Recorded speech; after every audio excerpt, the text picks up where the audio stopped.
जिनमें एक या एक से ज़्यादा हाइड्रोजन के एटम्स पाए जाएं और जब हम उनको पानी में डिसॉल्व करें तो वो हाइड्रोनियम आयंस रिलीज करें। कि नॉन मेटेलिक ऑक्साइड्स को एसिडिक ऑक्साइड्स भी बोला जाता है। इसको हम डिप करके देखेंगे बच्चों इस एसिड में कि इसका कलर कौन सा। This is a strip of the magnesium ribbon. अब इस मैग्नीशियम को मैं एसिड में डाल दूंगा।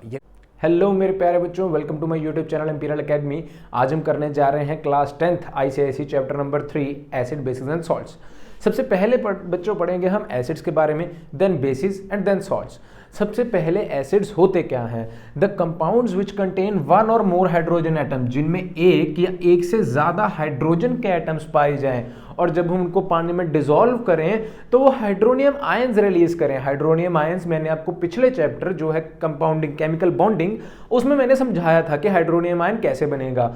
अगर एसिड को पानी में डिसॉल्व करेंगे तो हाइड्रोनियम आयन बने तो उस चीज को हम एसिड बोलेंगे। हाइड्रोनियम आयन कैसे बनता है एक बार आपको यहां भी बता देता हूं।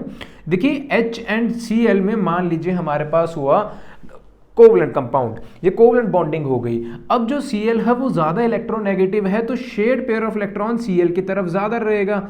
अब जब मैं इनको पानी में डालूंगा तो ये Cl सारा शेयर्ड पेयर ऑफ इलेक्ट्रॉन खुद ले लेगा एंड बन जाएगा Cl नेगेटिव एंड ये बन जाएगा H पॉजिटिव। अब जब मैंने इनको पानी में डाला तभी ये चीजें हुई ना। ये सब कौन देख रहा था? ये सब पानी देख रहा था। पानी की जो बॉन्डिंग होती है वो कुछ इस तरह की आपको दिखेगी। अब ये H बेचारा जिसके पास कोई इलेक्ट्रॉन नहीं है, ये ऑक्सीजन के इस लोन पेयर पे आके अटैच हो जाएगा। ऑक्सीजन इसको अपना एक लोन पेयर दे देगा, Day1 बन जाएगा। तो इससे जो कंपाउंड बनेगा that will B hydronium ion. H के पास कोई इलेक्ट्रॉन नहीं है तो इसको H3O पॉजिटिव आयन भी बोलेंगे। मैं आपको एक्सपेरिमेंट्स करके दिखाऊंगा इसी वीडियो में, आपको मालूम पड़ जाएगा कि ये हाइड्रोनियम आयंस कैसे बनते हैं, इनकी क्या प्रॉपर्टीज होती हैं, एसिड्स कौन से कलर्स चेंज करेंगे इंडिकेटर्स के साथ। मैंने अभी एक वर्ड बोला इंडिकेटर्स, लेकिन वो होते क्या हैं? देखिए अब ये जो एसिड्स हैं इनकी पहचान करना, अगर इनको पानी में डालेंगे मुझे कैसे दिखेगा कि हाइड्रोनियम आयन बना या नहीं? तो मेरे पास कुछ इंडिकेटर्स होते हैं। वैसे तो बेसिकली अगर हम किसी भी चीज़ को टेस्ट करें और वो खट्टा निकले तो खट्टा मीन्स वो एसिड होगा।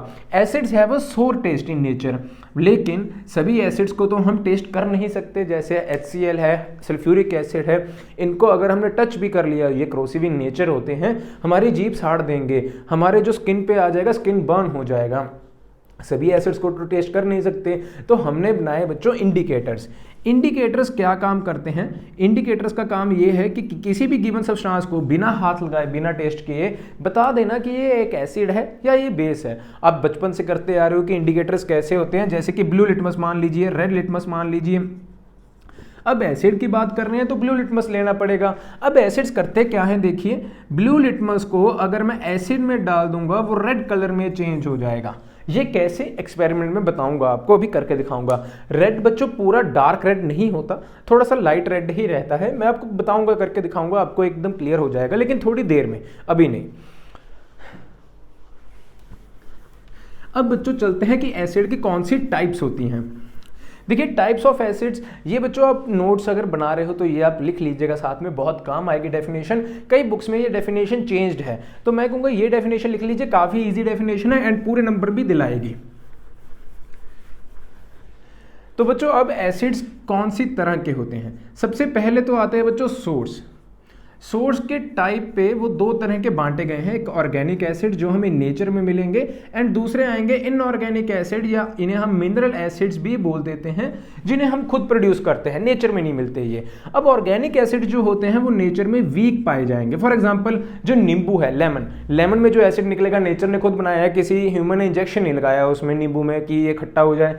तो जो एसिड है क्या कहते हैं, लैक्टिक एसिड, या जो दूध में मिलता है लैक्टिक एसिड, लेमन में मिलता है सिट्रिक एसिड, ये सभी नेचुरल है, इन्हें हम कंज्यूम कर सकते हैं, ये वीक एसिड्स हैं। लेकिन इनऑर्गेनिक एसिड्स और मिनरल एसिड्स जिन्हें हमने खुद बनाया है, for example H2SO4, HCl, these are all strong acids, corrosive in nature. अगर छिट्टा एक ड्रॉप भी हमारे स्किन पर पड़ गया तो स्किन बर्न हो सकती है, इसलिए ध्यान से। बट अब पेपर में ऐसे क्वेश्चंस तो नहीं पूछेंगे कि ऑर्गेनिक क्या होते हैं, इनऑर्गेनिक क्या होते हैं। एमसीक्यू क्वेश्चंस में आपका एक क्वेश्चन आया था कि मुझे क्या ऐसे एक्सेप्शन बताइए जो इनऑर्गेनिक हो, मैन मेड हो, मिनरल हो, लेकिन वो वीक हो। तो एक ही एक्सेप्शन हमारे पास यहाँ आती है बच्चों, जो वीक भी है एंड इनऑर्गेनिक भी है। ये सभी बहुत स्ट्रॉन्ग एसिड्स हैं। वीक एसिड में आएगा बच्चों कार्बोनिक एसिड, बोनी कपूर जी ने बनाया हुआ कार्बोनिक एसिड। तो इसका फॉर्मूला क्या होगा बच्चों, H2CO3। तो ये बच्चों जो होगा this is the weak acid. ये हम सॉफ्ट ड्रिंक्स जो होती हैं उसमें भी यूज किया जा सकता है, काफी जगह यूज करते हैं, इसे हम कंज्यूम भी करते हैं। बनाया मैनमेड द्वारा है, मैनमेड द्वारा सभी एसिड स्ट्रॉन्ग हैं, लेकिन एक लौता एसिड जो वीक है that is the carbonic acid. अब चलते हैं बच्चों सेकंड पार्ट। देखिए वो जो सेकंड चीज मैं करवाने जा रहा हूं वो सिर्फ एक डिवीजन नहीं है, सिर्फ एक जनरल नॉलेज के लिए कि oxy acids and hydra acids क्या होते हैं। Oxy acids and hydra acids, कई एसिड्स आपको ऐसे दिखेंगे जिनमें सिर्फ हाइड्रोजन होगी लेकिन ऑक्सीजन नहीं होगी, फॉर एग्जांपल HCl।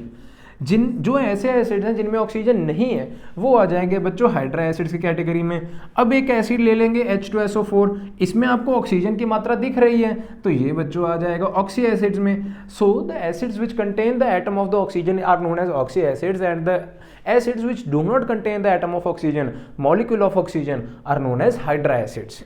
ठीक है बच्चों, ये इसी के बाद पार्ट दिया हुआ है तो मैंने समझा दिया। आगे चलेंगे बच्चों इनके स्ट्रेंथ के ऊपर।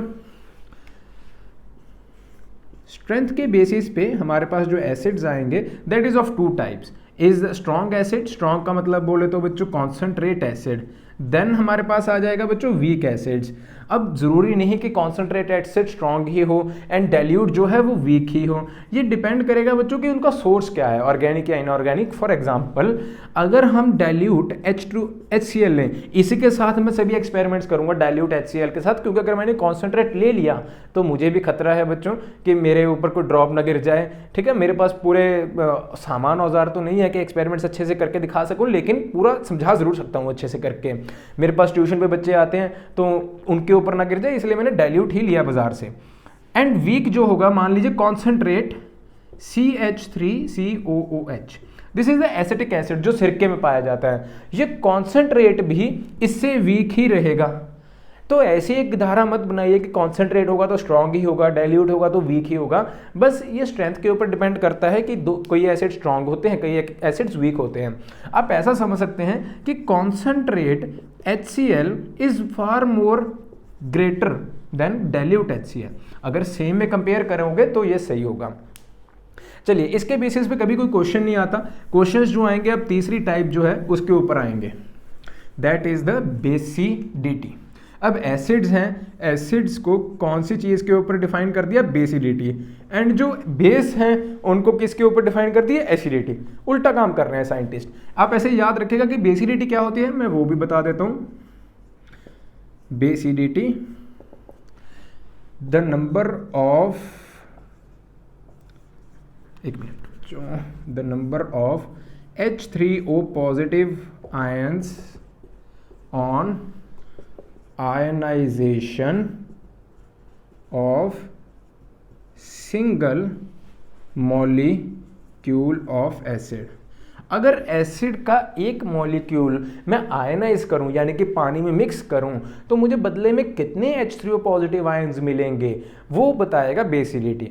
अब बेसिडिटी बच्चों एसिड्स में 4 तरह की होगी, बेसिडिटी 1, बेसिडिटी 2 एंड बेसिडिटी 3। एक्सेप्शनल केस में आ जाएगा बच्चों बेसिडिटी 4। इसका एक एक्सेप्शनल केस मैं आपको बताऊंगा जिसपे MCQ क्वेश्चन बन सकते हैं। बेसिडिटी 1 को हम बोलेंगे बच्चों मोनोबेसिक, एंड जिसकी 2 होगी उसको बोलेंगे बच्चों डायाबेसिक, एंड जिसकी 3 होगी ट्राइबेसिक। एंड बेसिडिटी 4 वाले को किसी नाम नहीं दिया, सिर्फ एक ही एसिड है, वो मैं आपको अंत में बताऊंगा। सो मोनोबेसिक आर दो acids which release only one H3O positive ion when mixed with the water. For example HCl। अगर HCl में एक H होगा तो मिक्स करने पे सिर्फ एक ही तो H3O पॉजिटिव आयन रिलीज करेगा ना बच्चों, एक ही आयन, क्योंकि इसके पास सिर्फ एक H है टूटने के लिए। एक H यहाँ जाके अटैच हो जाएगा तो सिर्फ एक हाइड्रोनियम आयन ही मिलेगा। लेकिन अगर डायाबेसिक लें एग्जांपल H2SO4, अब ये दिखता कैसा है, कुछ इस तरह।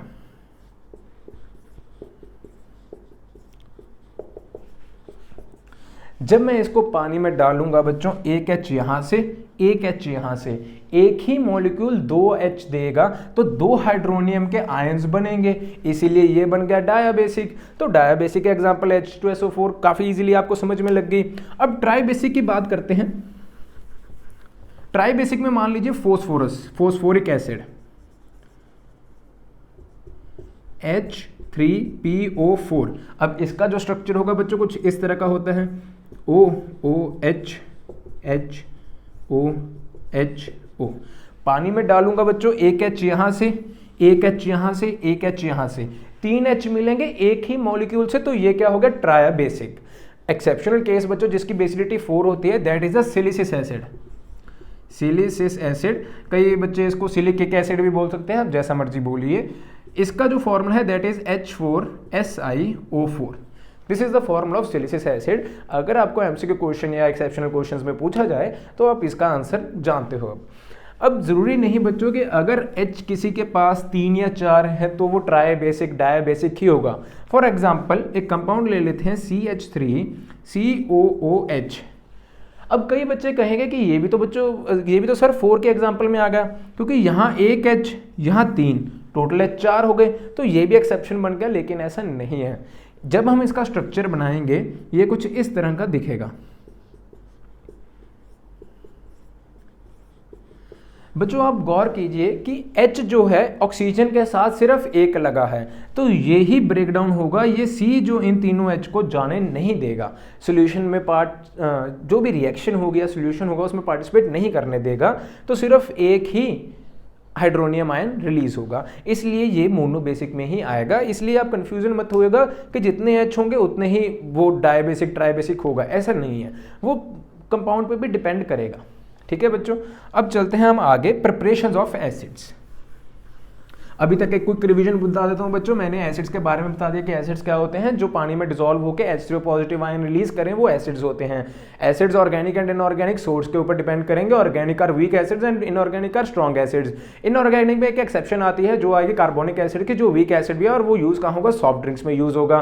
देन हमने पढ़ा था oxy acids and hydra acids. Oxy acids are those acids which formed in which oxygen atom is found and hydra acids are those acids in which hydrogen atom is only found and no oxygen atom is present. Then हमने पढ़ा था बेसिडिटी इनकी। बेसिडिटी वो होते हैं कि पानी में मिक्स करने पे यानी कि आयनाइजेशन करने पे कितने H पॉजिटिव आयंस रिलीज करेंगे, वो बेसिडिटी है। देन हमने monobasic, dibasic, tribasic and basicity of 4 वाले एसिड्स किए थे, जिसकी एग्जांपल थी सिलिसिस एसिड, वो आपको याद रखना होगा। मोनोबेसिक में आ गया HCl, डायबेसिक में आ गया H2SO4 एंड ट्राइबेसिक में आ गया हमारे पास फोस्फोरिक एसिड। नेक्स्ट चलेंगे हम प्रिपरेशन ऑफ एसिड्स के ऊपर। मजा आया? Preparation of acids. Preparation of acids में सबसे पहला मेथड बच्चों, सिंपलेस्ट मेथड, बाय सिंथेसाइज। कई बच्चों को ये स्कूल में वैसे ना कई साल ऐसे करते हैं कि प्रिपरेशन ऑफ एसिड्स बोर्ड वाले काट देते हैं कि ये टॉपिक अब आपके सिलेबस में ही नहीं है। तो आप एक बार चेक जरूर कर लीजिएगा कि आपके सिलेबस में अब है या नहीं। अगर होगा तो पढ़िए, अगर नहीं है तो राम राम कीजिए और मजे कीजिए। बाय सिंथेसाइज सबसे पहले सिंपली H2 एंड Cl2 को कंबाइन किया, हमारे पास HCl बन गया। That is the simplest method. ठीक है, इसमें कोई एग्जांपल्स याद करने की जरूरत नहीं है, बाय सिंथेसाइज मेथड है, बहुत इजीली हो जाएगा ना। कोई पेपर में इसके साथ कुछ क्वेश्चंस पूछेंगे। देन आएगा reaction of non metallic oxides. Non metallic oxides. अब बच्चों आपको क्या ये चीज मालूम है कि नॉन मेटेलिक ऑक्साइड्स को एसिडिक ऑक्साइड्स भी बोला जाता है in nature, and metallic oxides को बेसिक ऑक्साइड्स भी बोला जाता है इन नेचर। आप ये बात को याद रखिएगा कि नॉन मेटेलिक ऑक्साइड्स दे दें या एसिडिक ऑक्साइड्स दे दें, सेम ही बात होगी। तो देखिए non metallic oxides basically non metal से बने हुए ऑक्साइड्स, जैसे कि SO3, SO4, इनको SO2 सॉरी बच्चों SO2, ठीक है ना, सल्फर डाइऑक्साइड, सल्फर ट्राइऑक्साइड, इनको जब मैं पानी के साथ रिएक्ट कराऊंगा तो क्या बनेगा, ये बन जाएगा बच्चों H2SO4, ये बन जाएगा H2SO3। इसका नाम तो sulphuric acid and this is the sulphurous acid. इस तरह हमारे पास एसिड्स प्रिपेयर हो सकते हैं। फॉस्फोरिक एसिड बनाने के लिए जैसे P2O5 प्लस H2O, हमारे पास बन जाएगा H3PO4। तो इसको हम बाद में बैलेंसिंग भी कर सकते हैं। बैलेंसिंग करना कुछ मुश्किल काम नहीं है। मैं मोस्ट प्रोबेबली यहाँ पर कुछ नंबर्स ऐड हो जाएंगे, तो बैलेंसिंग करना थोड़ा सा लंबा चला जाएगा, इसलिए मैं बैलेंसिंग नहीं कर रहा। इसलिए SO3, SO2, P2O5 ऐसे हमारे पास नॉन मेटेलिक ऑक्साइड्स के साथ या एसिडिक ऑक्साइड्स को अगर पानी में रिएक्ट कराऊंगा तो मेरे पास एसिड्स बन जाएंगे।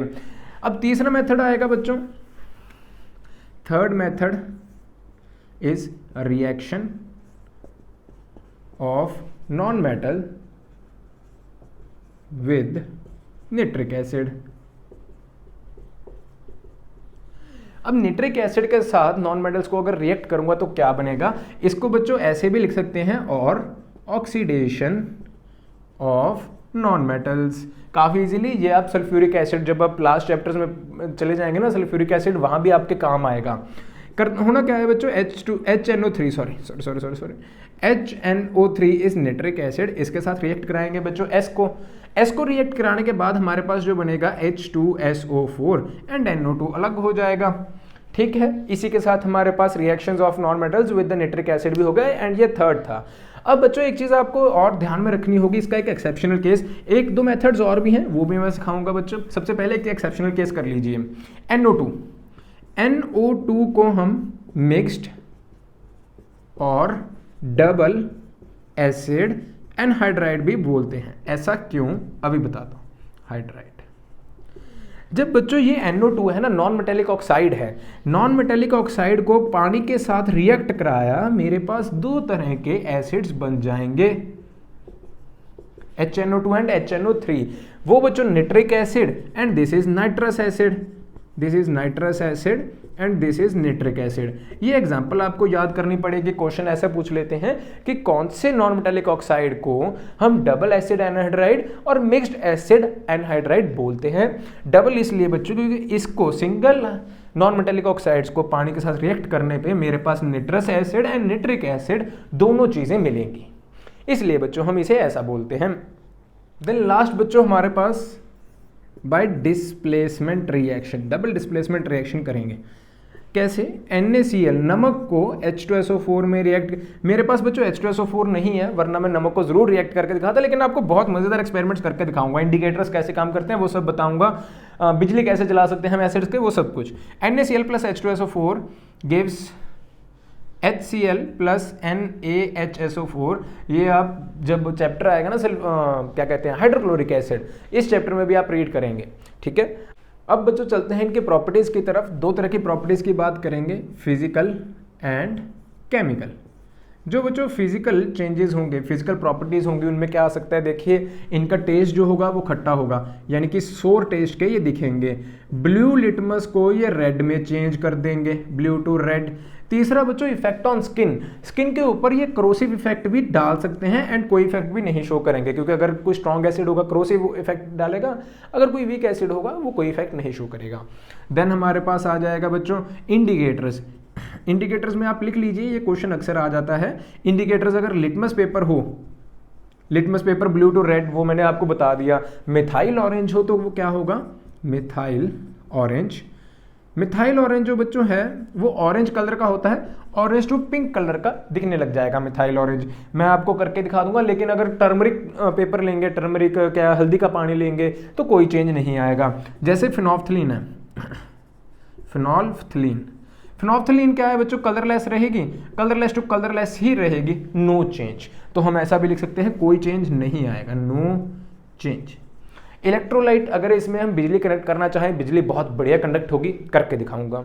बच्चों जितने में मैं केमिकल प्रॉपर्टीज लिख रहा था सर आ गए, अब आप उनसे एक्सपेरिमेंट्स देख लीजिए, फिर हम फिर से केमिकल प्रॉपर्टीज पे आएंगे। बच्चों now here we have dilute hydrochloric acid. ये कुछ इस तरह का दिखता है मार्केट में, तो मैं लेके आया, मैं डाइल्यूट ही लेके आया, ठीक है, कॉन्सेंट्रेट नहीं लेके आया। अभी हम इसके साथ एक्सपेरिमेंट्स करके देखते हैं कि ये एसिड लिटमस पेपर्स का कलर कैसे चेंज करेगा। सबसे पहले मैं ये इस एसिड को ध्यान से इस बीकर में पोर कर लूँगा। ये बच्चों मैंने एसिड के साथ इस बीकर को फिल कर दिया। देन आगे, अब ये तो है बच्चों यूनिवर्सल पीएच स्ट्रिप, ये कुछ इस तरह की दिखती है, जहाँ पे 1 से लेके 14 तक के नंबर्स आपको दिख रहे होंगे। अब करना क्या है, हमें ये यूनिवर्सल पीएच स्ट्रिप एक लेंगे, इसको, अरे 2 फट गए, इसको हम डिप करके देखेंगे बच्चों इस एसिड में कि इसका कलर कौन सा चेंज होगा। जैसे ही मैंने डिप किया आपको दिख रहा है कि ये रेड कलर में चेंज होगा, एंड ये रेड कलर मैच करेगा नंबर 1 के साथ। तो ये इन्होंने कहा भी है कि ये पीएच स्ट्रिप जो है ये रहा नंबर 1, तो ये नंबर 1 के साथ देखिए मैच कर गया। यहाँ पे बच्चों बॉटल पे भी लिखा हुआ है कि इसकी पीएच वैल्यू जो होगी दैट इज़ 1, यहाँ अबाउट 1 लिखा हुआ है, तो वही बात हुई कि पीएच वैल्यू इसकी 1 निकल आई। अब बच्चों हमारे पास 2 तरह के लिटमस पेपर हैं, एक रेड एंड ब्लू। जो एसिड्स होंगे वो ब्लू लिटमस पेपर के साथ रिएक्ट करेंगे, एंड जो बेसिस होंगे वो रेड लिटमस पेपर के साथ रिएक्ट करेंगे। तो हम अब ब्लू लिटमस पेपर की एक स्ट्रिप लेंगे,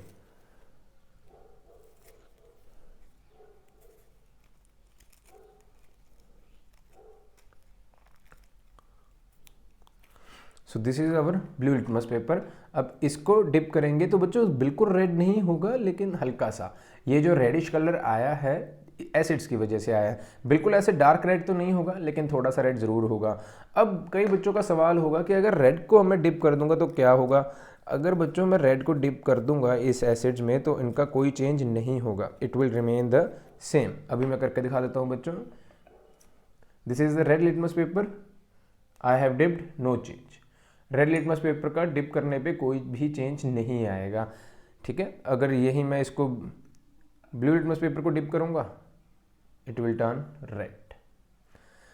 तो बच्चों इसी के साथ आपको इंडिकेटर्स मालूम पड़ गए कि इंडिकेटर्स कैसे कैसे होते हैं। Blue litmus paper, red litmus paper and ये पीएच स्ट्रिप, आपको अलग अलग तरह के इंडिकेटर्स अब मालूम पड़ गए। अब करते हैं बच्चों, अगर magnesium metal, this is the ribbon of the magnesium metal, अगर ये मैग्नीशियम मेटल के रिबन को मैं इसमें डिप करूंगा तो एसिड के साथ वो कैसा रिएक्ट करेंगे, इस चीज़ को हम देखते हैं। This is the strip of the magnesium ribbon. अब इस मैग्नीशियम को मैं एसिड में डाल दूंगा। ये कॉन्सेंट्रेट नहीं है बच्चों, इस बात का ध्यान रखिए। अगर कॉन्सेंट्रेट होता तो यहाँ से बहुत ज़्यादा बबल्स निकलने शुरू हो जाते एकदम, लेकिन अगर आप इसको क्लोजली देखोगे, क्लोजली, तो इसमें से बच्चों बबल्स जो हैं वो फॉर्म होने शुरू हो गए। अगर आपको दिख रहे हैं बच्चों, क्लियरली आपको दिख रहे होंगे कि छोटे छोटे बबल्स आ रहे हैं।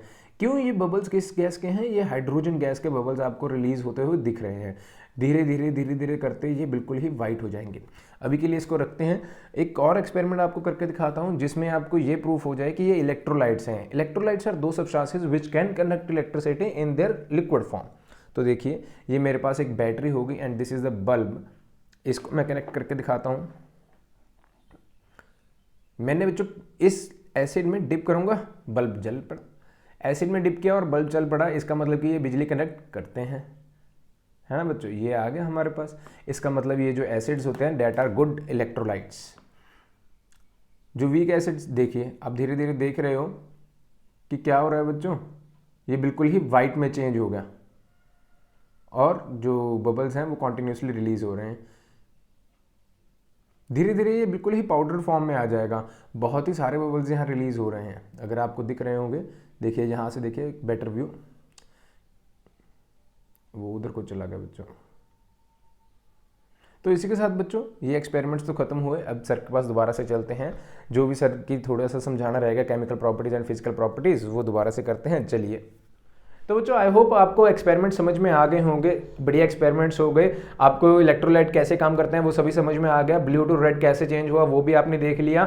जो पीएच स्ट्रिप होती है वो भी आपने देख ली कि कैसे चेंज होगी, उसका कलर कौन सा आएगा। जो मेरे पास एसिड था ना वो डाइल्यूट क्या कहते हैं, डाइल्यूट हाइड्रोक्लोरिक एसिड था, ठीक है। तो इसलिए उसका ज़्यादा नुकसान नहीं है, वो मैं इजिली यूज़ कर सकता हूँ।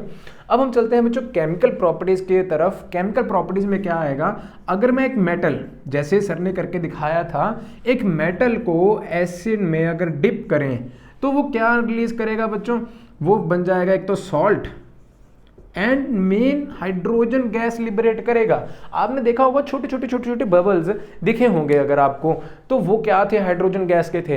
अगर तो बच्चों ये कॉन्सेंट्रेट होता ना, वो हाइड्रोजन गैस के बबल्स बहुत ज़्यादा होते, मैं पॉपअप साउंड भी क्रिएट कर सकता था उनके साथ, लेकिन डाइल्यूट लेना पड़ा मुझे, क्योंकि मेरे घर पे भी बच्चे आते हैं पढ़ने के लिए, उनको थोड़ा सा नुकसान ना हो जाए, शरारतें करते हुए गिर ना लें एक दूसरे पे, इसलिए डाइल्यूट से ही काम चलाया मैंने। अब मेटल कोई भी हो बच्चे, Mg, मेरे पास तो मैग्नीशियम मेटल था, मैंने वही डाला, plus acid HCl gives salt, जैसे MgCl2, एक मिनट बच्चों, MgCl2 ये सॉल्ट देंगे एंड H2 गैस लिबरेट होगी। कोई भी मेटल हो अगर उसको एसिड में डालेंगे तो गैस जो लिबरेट होगी वो हाइड्रोजन, लेकिन इसे में एक एक्सेप्शन है। अगर मैंगनीज मेटल डालेंगे वो किसी एसिड के साथ लिबरेट नहीं करेगा हाइड्रोजन गैस, सिर्फ और सिर्फ HNO3 dilute, very very dilute HNO3 जिसमें पानी की मात्रा बहुत ज़्यादा हो, उसमें जाके ये NO3 प्लस H2 रिलीज करेगा गैस, ठीक है ना बच्चों, MnNO3, तो उसमें जाके ये गैस रिलीज करेगा H2, अदरवाइज नहीं। तो ये एक्सेप्शनल केस है कि मैंगनीज जो है वो गैस रिलीज नहीं करेगा।